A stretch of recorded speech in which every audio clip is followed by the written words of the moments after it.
Assalamualaikum warahmatullahi wabarakatuh.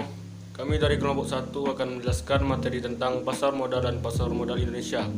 Saya Muhammad Iqbal Pratama, nomor induk mahasiswa yaitu 1901242445. Yang pertama yaitu pasar modal. Apa itu pasar modal? Pasar modal adalah instrumen keuangan yang memperjualbelikan surat-surat berharga berupa obligasi dan ekuitas dalam jangka waktu yang panjang dan sudah diterbitkan oleh pemerintah maupun perusahaan swasta. Selanjutnya yaitu tipe lain pasar modal. Tipe pasar modal ada dua, yaitu yang pertama pasar ketiga atau third market, merupakan pasar perdagangan surat berharga pada saat pasar kedua tutup. Yang kedua yaitu pasar keempat atau fourth market, yaitu pasar modal yang dilakukan di antara institusi berkapasitas yang besar untuk menghindari komisi untuk broker. Selanjutnya yaitu penawaran perdana ke publik. Cara menjual saham baru, caranya terbagi menjadi 5. Yang pertama yaitu dijual kepada saham yang sudah ada. Yang kedua yaitu dijual kepada karyawan melalui ESOP. Yang ketiga menambah saham lewat dividen yang tidak dibagi. Yang keempat dijual langsung kepada pembeli tunggal. Dan yang terakhir yaitu ditawarkan ke publik. Nama saya Daniel. Di sini saya akan menjelaskan materi mengenai keuntungan perusahaan go public. Yang pertama itu meningkatkan likuiditas bagi pemegang saham. Hal ini karena pemegang saham akan lebih mudah untuk menjual sahamnya karena sudah go public. Yang kedua, kemudahan meningkatkan modal di masa mendatang. Investor akan cenderung menanamkan modal karena informasi keuangan harus dilaporkan ke publik secara reguler yang kelayakannya sudah diperiksa oleh akuntan publik. Lalu yang ketiga, nilai pasar perusahaan diketahui. Hal ini diperlukan jika perusahaan ingin memberikan insentif dalam bentuk opsi saham kepada manajernya. Pada kerugian dari go public, yang pertama itu adalah pengungkapan. Manajer enggan mengungkapkan semua info yang dimiliki karena dapat digunakan oleh pesaing. Lalu yang kedua, biaya laporan yang meningkat. Setiap kuartal dan tahunnya harus menyerahkan laporan kepada regulator. Laporan ini sangat mahal, terutama untuk perusahaan yang ukurannya kecil. Dan yang ketiga, ketakutan untuk diambil alih. Manajer perusahaan yang hanya mempunyai hak veto kecil akan khawatir jika perusahaannya go public, karena umumnya dapat diganti dengan manajer yang baru. Lalu ada pasar modal sekunder. Ada dua pembagian pasar sekunder. Yang pertama itu pasar bursa saham atau stock exchange, dan kedua over the counter market. Dan sekuritas untuk perusahaan besar biasanya itu berada di stock exchange atau di pasar bursa saham, dan sekuritas dari perusahaan kecil umumnya diperdagangkan di OTC market atau over the counter market. Nama saya Bobi Raditya Putra. Saya akan menjelaskan tentang pasar bursa saham. Pasar bursa saham adalah sebuah pasar yang berhubungan dengan pembelian dan penjualan efek perusahaan yang sudah terdaftar di bursa itu. Pada bursa saham menggunakan sistem lelang, sehingga sering juga disebut dengan auction market. Peran broker dalam pasar saham. Yang pertama, investment research dan advice, yaitu broker dapat menyediakan penelitian yang berkualitas dalam bentuk laporan dan diarahkan ke investor. Yang kedua, asset management. Broker dapat berfungsi memberikan pinjaman dan mengelola dana yang dipercayakan. Yang ketiga, order execution, yaitu broker dapat menghandle semua kegiatan jual beli sekuritas. Yang keempat, clearing, yaitu broker dapat menyelesaikan pekerjaan administrasi yang menunggu sesudah dilakukannya sesuatu order yang dieksekusi. Selanjutnya, OTC market atau over the counter market, yaitu merupakan pasar modal untuk perusahaan yang lebih kecil dibandingkan dengan yang terdaftar di stock exchange. Jika di stock exchange menggunakan sistem lelang, maka OTC digunakan sistem negosiasi, yaitu harga ditentukan dengan cara tawar-menawar. Saya Muhammad Iqbal Ramadan, NIM saya 1902156377 dari kelompok 1. Saya ingin menjelaskan tentang pasar modal yang ada di Indonesia. Ada 15 periode pasar modal di Indonesia. Yang periode pertama yaitu pada tahun 1912 sampai 1942, periode zaman Belanda. Mayoritas saham yang diperdagangkan di sana merupakan saham perusahaan Belanda dan afiliasinya yang tergabung dalam Dutch East India Trading Agency. Dan yang kedua, periode kedua pada tahun 1952 sampai 1960. Pada periode ini tujuannya dibuka kembali perusahaan ini untuk menampung obligasi pemerintah yang sudah dikeluarkan pada tahun-tahun sebelumnya,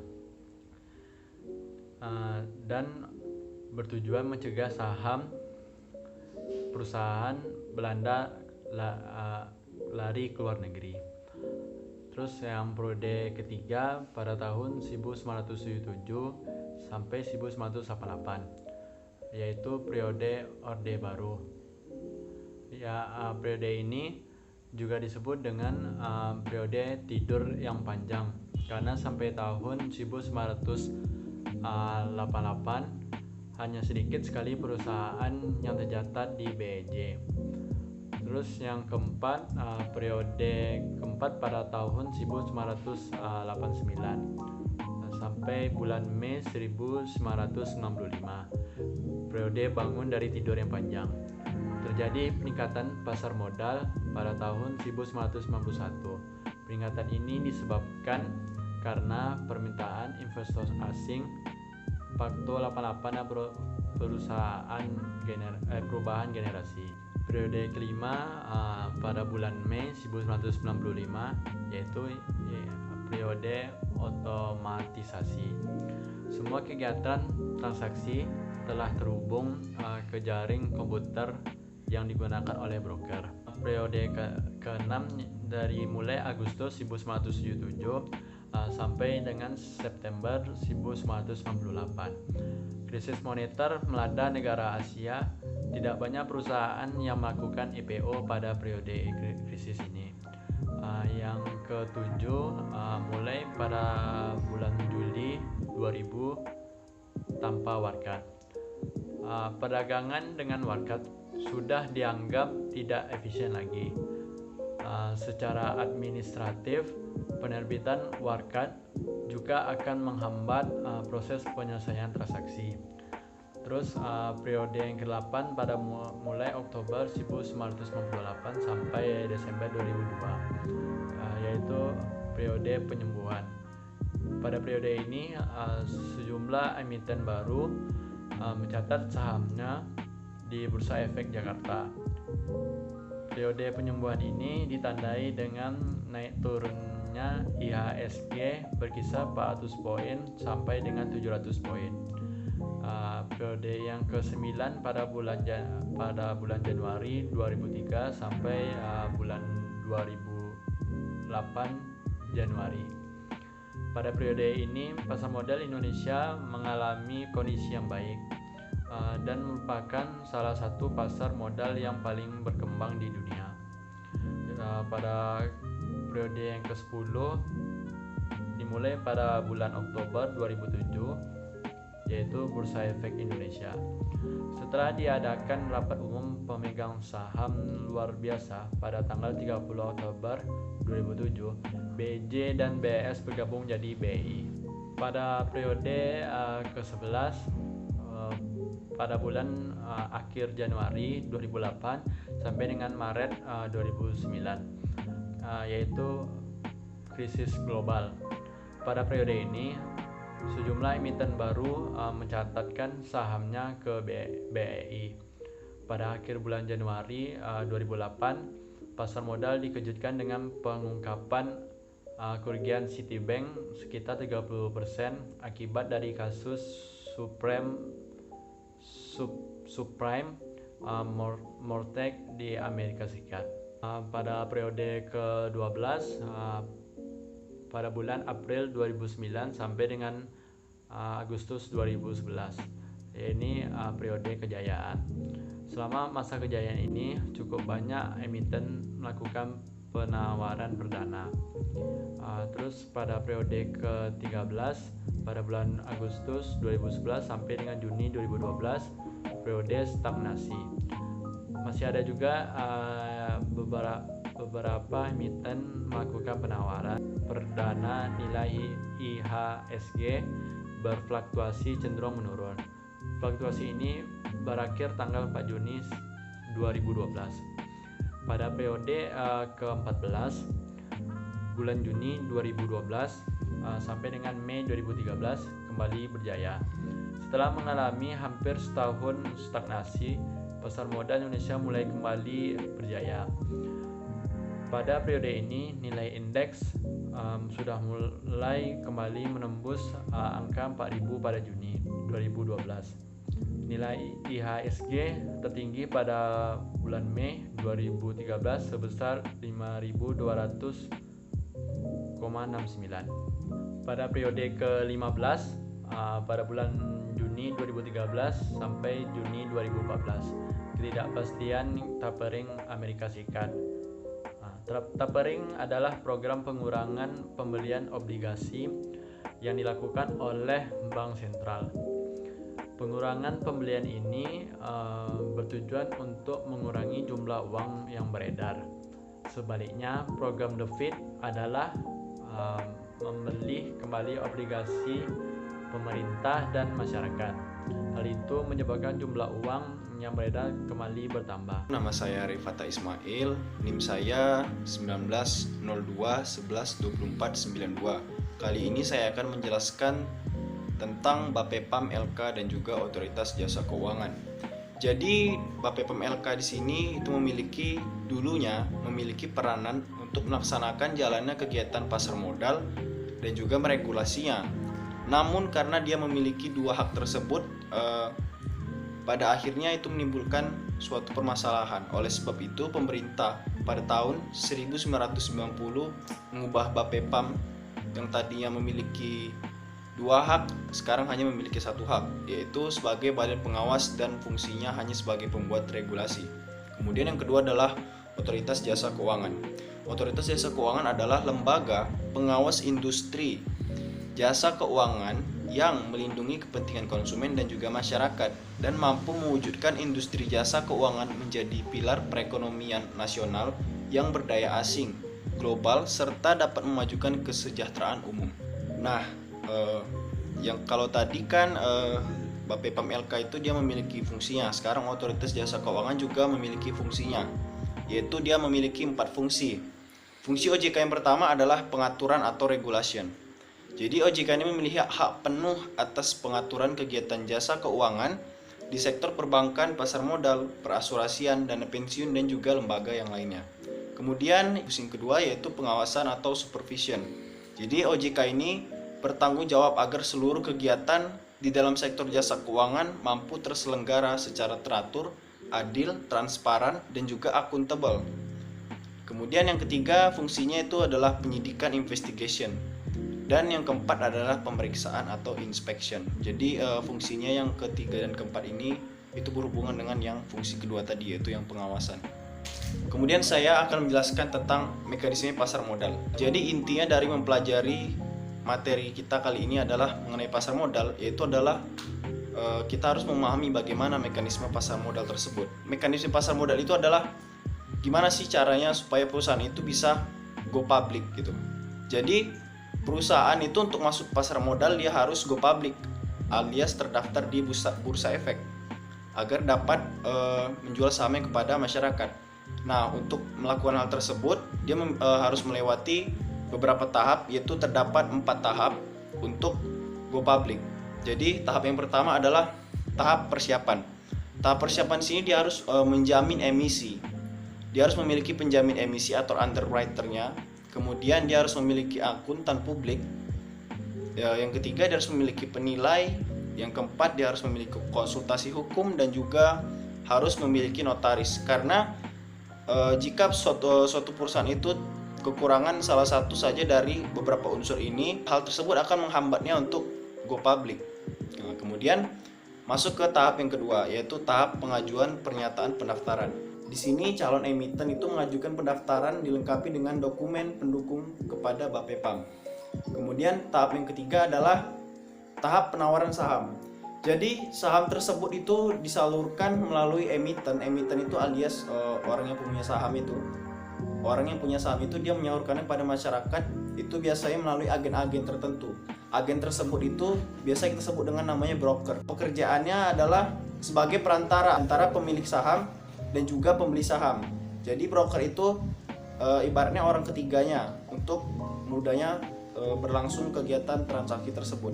Nah, jika misalnya orang yang menjual saham itu dia targetnya belum tercapai, misalnya dia punya 250.000 lembar saham, tetapi pada saat dia menjualkannya melalui broker itu tuh hanya terjual sekitar 150.000 lembar saham. Nah, untuk menyalurkan sisa saham yang lainnya, dia itu perlu melalui dengan masuk ke bursa efek. Nah, disinilah pentingnya bursa efek tersebut, karena bursa efek itu juga sebagai perantara antara emiten dan juga masyarakat. Emiten itu yang pemilik saham, jadi pemilik saham itu dia mendaftarkan sahamnya ke bursa efek, kemudian bursa efek menyalurkannya kepada masyarakat. Seperti itu. Kemudian masuk ke tahap yang keempat, yaitu tahap pencatatan saham di bursa efek. Jadi setelah kita masuk ke tahap keempat ini, setelah bursa efek itu menyetujui seluruh persyaratannya, maka saham tersebut sudah resmi terdaftar di bursa efek dan siap diperjualbelikan kepada masyarakat. Nah, kemudian untuk mendaftarkan ke saham ke bursa efek itu terdapat beberapa syarat mutlak, ya. Saya akan menjelaskan beberapa syarat tersebut. Yang pertama, pernyataan pendaftaran emisi telah dinyatakan efektif oleh Bapepam. Maksudnya di sini adalah Bapepam itu sudah resmi gitu, kayak membuat pernyataan bahwa kita sebagai penjual saham itu memang saham yang kita tawarkan itu efektif untuk diperjualbelikan. Kemudian yang kedua adalah laporan keuangan harus sudah diaudit oleh akuntan publik, diregistrasi di Bapepam, dan memiliki unqualified opinion untuk tahun fiskal kemarin. Kenapa hal ini diperlukan? Karena laporan keuangan yang sudah diaudit itu sudah terjamin, ya. Karena yang kita jual ini adalah saham. Saham itu kan dia pendapatan oleh perusahaan tersebut, kan? Pendapatan perusahaan tersebut yang dia menjual lembar-lembar harga. Ketika orang membeli saham, dia bakal mendapatkan beberapa persen dari keuntungan perusahaan tersebut.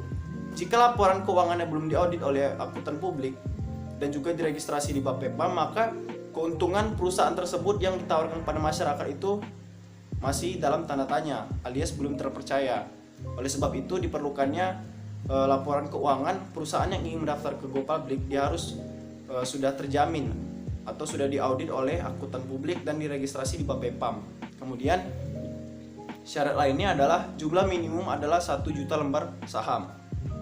Nah, jadi jika ingin menjual saham di bursa efek, dia harus setidaknya memiliki minimal 1 juta lembar saham. Kemudian yang keempat adalah minimum kapitalisasi setelah penawaran ke publik sebesar 4 miliar. Yang kelima, jumlah minimum pemegang saham awal adalah 200 investor dengan masing-masing memiliki minimum 500 lembar. Nah, itulah gunanya tadi fungsi broker tadi. Sebelum dia mendaftarkan saham itu ke perusahaan GoPublic, ke bursa efek, dia akan menjualnya dulu kepada masyarakat melalui broker. Dan setidaknya dia dari hasil penjualan tersebut, dia harus memiliki setidaknya 200 investor atau 200 pembeli saham yang masing-masing memiliki 500 lembar agar perusahaan tersebut dapat menjual saham yang masih lebih itu kepada bursa efek. Kemudian selanjutnya yaitu memiliki aktiva minimum sebanyak 20 miliar. Kemudian ekuitas pemegang saham minimum sebesar 7,5 miliar dan juga modal yang disetor minimum adalah sebesar 2 miliar. Kemudian kita masuk ke syarat yang lain, yaitu calon emiten tidak sedang dalam sengketa hukum yang diperkirakan dapat mempengaruhi kelangsungan perusahaan. Jadi maksudnya di sini adalah kemudian yang selanjutnya itu calon emiten tidak sedang dalam sengketa hukum yang diperkirakan dapat mempengaruhi kelangsungan perusahaan. Karena jika calon emiten ini dia memiliki sengketa hukum, hal tersebut bakal mempengaruhi saham yang diperjualbelikan dan juga mempengaruhi perekonomian perusahaan. Hal tersebut sangat berbahaya. Oleh sebab itu, calon emiten tidak boleh sedang berada dalam sengketa hukum yang dapat mempengaruhi kelangsungan perusahaan. Kemudian selanjutnya yaitu khusus emiten pabrik tidak dalam masalah pencemaran lingkungan. Dan juga calon emiten industri kehutanan harus memiliki sertifikat eco-labeling. Jadi perusahaan yang mendaftarkan sahamnya ini, misalnya perusahaan itu berada di bidang pabrik, dia harus tidak dalam masalah pencemaran lingkungan, karena hal tersebut kan sangat berbeda ya dengan apa yang dipikirkan masyarakat. Misalkan Anda menjual suatu produk, tapi Anda sebagai penjual itu membuat suatu kerusakan di lingkungan masyarakat. Hal tersebut sangat tidak diperbolehkan. Makanya dia harus tidak dalam masalah pencemaran lingkungan untuk khusus emiten perusahaan yang ada di sektor pabrik. Kemudian calon emiten industri kehutanan harus memiliki sertifikat eco-labeling. Maksudnya di sini adalah walaupun dia tuh perusahaan itu di kehutanan, tapi dia tuh ramah lingkungan gitu ya. Dia mendukung ramah lingkungan agar tidak terjadi kerusakan lingkungan yang ada di masyarakat dan ujungnya dapat merugikan masyarakat itu sendiri. Nah, kemudian khusus calon emiten bidang pertambangan harus memiliki izin pengelolaan yang masih berlaku minimal 15 tahun. Hal ini juga serupa dengan yang tadi, karena suatu pertambangan itu kalau dia memiliki izin pengelolaan yang berlaku minimal 15 tahun, berarti kegiatan penambangannya di situ tuh sudah terjamin resmi dan juga terjamin untuk 15 tahun ke depan. Oleh sebab itu dia harus setidaknya memiliki izin pengelolaan yang masih 15 tahun. Kemudian yang terakhir adalah calon emiten yang bidang usahanya memerlukan izin pengelolaan seperti jalan tol, pengawasan hutan, harus memiliki izin tersebut minimal 15 tahun, sama seperti yang tambang tadi. Baiklah, itulah tadi penjelasan dari kelompok 1. Lebih dan kurang saya mohon maaf, pada Allah saya mohon ampun. Wabillahi taufiq wal hidayah. Wassalamualaikum warahmatullahi wabarakatuh.